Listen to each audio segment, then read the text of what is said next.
Bismillahirrahmanirrahim. Assalamu alaykum, hurmatli ko'ruvchilar.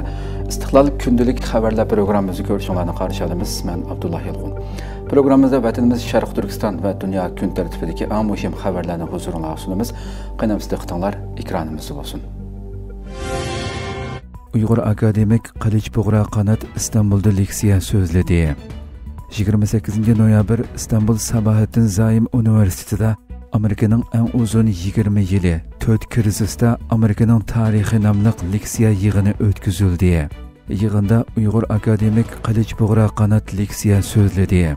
Mazkur yig'in Istanbul Sabahattin Zaim Universiteti Inson va jamiyatshunoslik fakulteti siyosat bilimi va xalqaro munosabat bo'limi tarafidan o'rinlashtirilgan bo'lib, leksiya yig'iniga Turkiya va Amerikada tunilgan yosh Uyg'ur akademik Amerika Pensilvaniya Universiteti o'qituvchisi, Turkiya prezidentlik bexatarlik va tashqi siyosat organi a'zosi va Turkiyaning aql ambiri bo'lgan SETAning Washington tadqiqot mudiri doktor Qilich Bug'ra Qanat alohida taklif qilindi. Mazkur yig'inma uning yaqinda chiqadigan Amerikaning eng uzun 20 yili 4 krizisda Amerikaning tarixi nomli kitobining ismi bilan o'rinlashtirildi. Yig'in oldi bilan Sabahattin Zaim Universiteti mudiri professor doktor Ahmad Javod Ajarning ichilish so'zi bilan boshlandi. U so'zida bu muhim leksiyaga ishtirok qilgan Qilich Bug'ra Qanatga rahmat aytdi va bugungi leksiya orqali dunyo siyosatida mayli salbiy mayli ijobiy jihatdan bo'lsin, eng xalqaro rol o'ynayotgan Amerikani uni eng yaxshi tushunadigan Turkiyaning muhim akademiklaridan biridan anglash fursatiga erishadiganligini bildirdi. Arqadan universitetning muavin mudiri, siyosat bilimi va xalqaro munosabat bo'limi mudiri professor doktor Erhan Ichanerning riyosatchiligida doktor Qilich Bug'ra Qanat sahnaga taklif qilindi. Doktor Erhan so'z boshlab, bugungi leksiyaning ahamiyati, o'zining Qilich Bug'ra bilan bo'lgan do'stlik munosabati va uningdan o'rganganlari, shundaqli Qilich Bug'raning Turkiya uchun qanday muhim vazifalarda bo'lganligi haqida qisqacha so'z qilgandan keyin, bugungi leksiyaning faqatla Amerikani tushunishga markazlashmaydiganligini, uning bir Uyg'ur bo'lish sifati bilan Uyg'ur masalasi haqida to'xtalganligini bildirdi.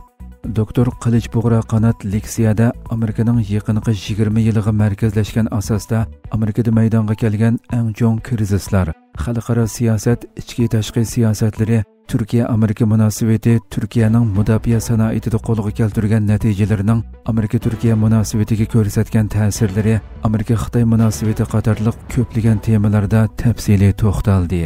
Arqadan yig'in qatnashuvchilarining Turkiyaning Uyg'ur siyosatiga tutgan pozitsiyasini o'z ichiga olgan har xil savollarga javob berish bilan leksiya oxirlashdi. Rossiya xalqaro nuqtalarda yo'l qo'ymaydiganligini bildirdi. Rossiya muavin tashqi ishlar ministri Sergey Ryabkov Moskva uchun Ukrainadagi to'qinishni hal qilishga munosabatlik xalqaro masalalarda yo'l qo'yishning mumkin emasligini aytdi. Ryabkov Moskvada o'tkazilgan muxbirlarni kutib olish yig'inida so'z qilib, Rossiyaning avgust oyida Alyaskadagi Anchorage shahrida o'tkazilgan boshliqlar yig'inida Amerika bilan hosil qilingan prinsiplarga davomli amal qiladiganligini ta'kidladi va bu haqda yo'l qo'yishga bo'lmaydi. Duch kelgan asosiy masalalarni hal qilishga qaratilgan usullarimizdan voz kechishga bo'lmaydi. Bu ahvol maxsus harbiy harakatimiz doirasidagi masalalarni o'z ichiga oladi, dedi. Ryabkov Rossiya tarafining Amerika prezidenti Donald Trumpning Ukrainaga oid planining tafsilotlarining jamiyatda muhokama qilinishiga qarshi ekanligini, chunki bunday bir muhokamaning tinchlik bosqichiga ziyon yetkazishi mumkinligini eskartib, Anchorajda qo'lga keltirilgan natijalarga davomli amal qilamiz. Navbatdagi o'zgarishlarni nazarda tutib, u yerda ikki prezident tarafidan bekitilgan asosiy nuqtalarni bo'ylab harakat qilishni davomlashtiramiz, dedi. Amerika prezidenti Donald Trump yaqinda 28 moddalik Ukraina-Rossiya urushini oxirlashtirish tinchlik planini o'tirg'a qo'ygan edi. Oqsaroy bayonotchisi bu planning Rossiyaning nurg'unlagan eng yuqori talablari bilan o'xshash ekanligiga oid andishalarni rad qilgan edi. Ukraina prezidenti Zelenskiy bo'lsa bu planni rad qilib, o'zining Ukrainaga bergan qasamiga osiylik qilmaydiganligini, tinchlik plani haqida boshqa loyiha o'tirg'a qo'yadiganligini bildirgan edi. Trump 3. dunyo ellari ko'chmanlarini mangulik to'xtatadiganligini bildirdi.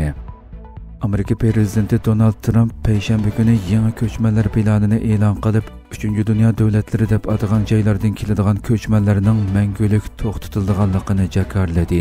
Trump qaysi davlatlarni ko'zda tutayotganligi to'g'risida to'xtalmadi hamda 3-dunyo davlatlari va mangulik to'xtatish iboralari orqali nimani demoqchi bo'lganligi haqida aniq tushuncha bermadi. Trump ommaviy o'rtoqlashish torbati Truth Social sahifasida texnikalik jihatdan ilgirlash hosil qilgan bo'lsak-mo, ko'chmanlar siyosati bu natijalarni va nurg'un kishining turmush sharoitini buzdi. 3-dunyo davlatlaridan keladigan ko'chmanlarni mangulik to'xtataman. Shuning bilan Amerika sistemasi butunlay asliga kelalaydi, dedi. Trump yana Biden hukumati davrida yo'lga qo'yilgan nurg'un ko'chmanlar siyosatini amaldan qoldirishga va'da berdi. Trumpning bu so'zlari chorshanba kuni Oqsaroy atrofida yuz bergan bir davlat muhofizachisi o'lgan, yana biri yaralangan bir hujumning gumondorining bir Afg'oniston fuqarosi qilib bekitilishidan bir kun keyin aytildi. Vaqadan keyin Amerika Afg'oniston fuqarolariga aloqador barliq ko'chmanlar rasmiyatlarini to'xtatganligini jakarladi.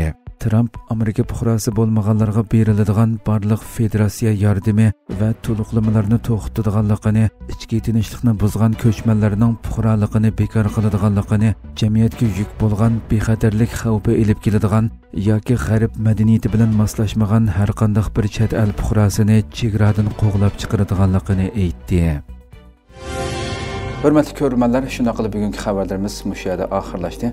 Inshaalloh atiki programmamizda ko'rishguncha omon bo'lg'aysizlar. Assalomu alaykum va rahmatulloh.